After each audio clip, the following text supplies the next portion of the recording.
అందరికీ నమస్కారం. ఫ్రెండ్స్ ఎలా ఉన్నారు? అందరూ బాగున్నారు కదా! నేనైతే బాగున్నాను. మీరెలా ఉన్నారో కామెంట్స్‌లో తెలియచేయండి.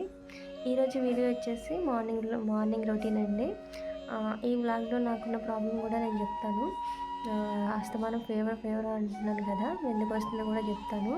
అలాగే చిన్న హెయిర్ గురించి కూడా టిప్ అనేది చెప్తానండి. అలాగే ఈ వ్లాగ్ అయితే చివరి వరకు చూడండి. అలాగే వ్లాగ్ నచ్చితే ఒక లైక్ అయితే ఇవ్వండి. మన ఛానల్ కూడా సబ్స్క్రైబ్ చేసుకోండి. ఛానల్ నేమ్ వచ్చేసి ఓల్డ్ వ్లాగ్స్ అండి. ఇంకా వీడియోలోకి అయితే వెళ్ళిపోదాం. ఇంక మార్నింగే పళ్ళనేది తింటున్నానండి. ఈరోజు పోమోగ్రానేట్ ఒక 2, బనానా ఒకటి తీసుకున్నాను. అలాగే ఆరెంజ్ కూడా తీసుకున్నానండి.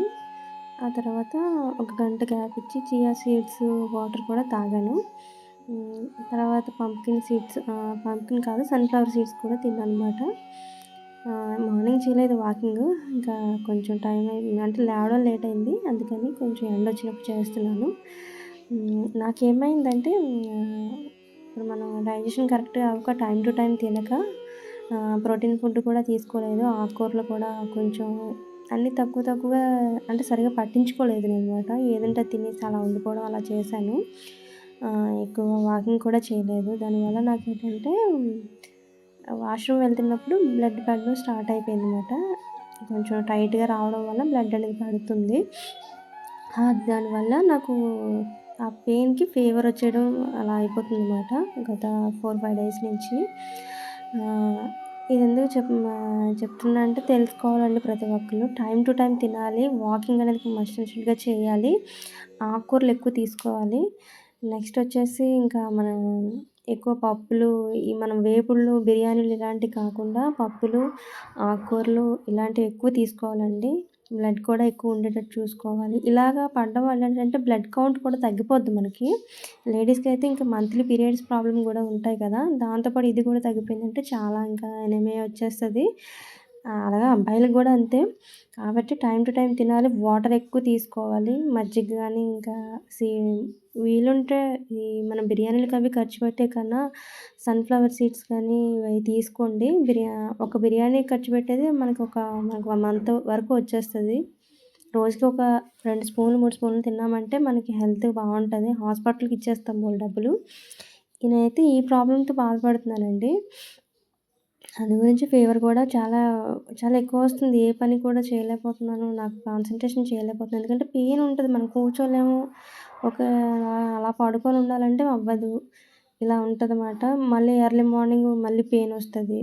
కాబట్టి ఈ మార్నింగ్ పూట ఫ్రూట్స్ అనేది తీసుకుంటున్నాను. లిక్విడ్ ఐటమ్స్ ఎక్కువ తీసుకుంటున్నాను. రైస్ తగ్గించాను. ఇలా కొంచెం ఇవాళైతే కొంచెం బానే ఉంది. మీకు తెలియాలనే చెప్తున్నాను. డైలీ మాత్రం ఒక ఆకుకూర ఫుడ్‌లో ఉండేటట్టు చూసుకోండి. రైస్ తక్కువ తినండి. ఆకుకూర ఎక్కువ వేసుకోండి. ఏ కర్రీ అయినా కర్రీ ఎక్కువ తిని ఆహ్, రైస్ తగ్గించుకోండి. అలాగే ఫుల్‌గా వాటర్ మాత్రం తాగండి. కనీసం 2, 3 లీటర్లన్నా సరే ఒకేసారి కాదు. ఒకేసారి తాగితే ఇబ్బందయిపోతది. కొంచెం కొంచెంగా తాగండి. మీకు తాగుతున్నప్పుడు తెలుస్తది. నాకింత చాలు అనిపిస్తది. అప్పుడు ఆపేసుకోండి. అలా తాగండి. ఇంకా చియా సీడ్స్ అని ఉంటాయి. అవి కూడా తీసుకోండి. మజ్జిగ కూడా తీసుకోండి ఎక్కువగాన. ఆకుకూరలు మాత్రం డైలీ ఏదో ఒక ఆకుకూర పెట్టుకోండి. ఇవాళైతే నేను చుక్క కూర తిన్నాననమాట. కొంచెం ఒక గరిటెన్నర రైస్, ఎక్కువ కర్రీ యేసుకొని తిన్నాను. నెక్స్ట్ వచ్చేసి బాయిల్డ్ ఎగ్స్ కూడా ఒక 2 తీసుకున్నాను. ప్రోటీన్ ఉండేది ఫుడ్ తీసుకోండి. ఎందుకంటే ఈ డ్రింకులకని, వాటిలకని మనం వెనక్కి ఆలోచించకుండా ఖర్చు పెడతాం కానీ, తినే ఫుడ్ మంచిది తింటే మన బాడీ కూడా బావుంటది. త్వరగా సిక్ అవ్వం మనం. ఎలాగో వచ్చేది కల్తీ ఫుడ్డే. కాకపోతే కొంచెంలో కొంచెం కాపాడుకోవాలండి.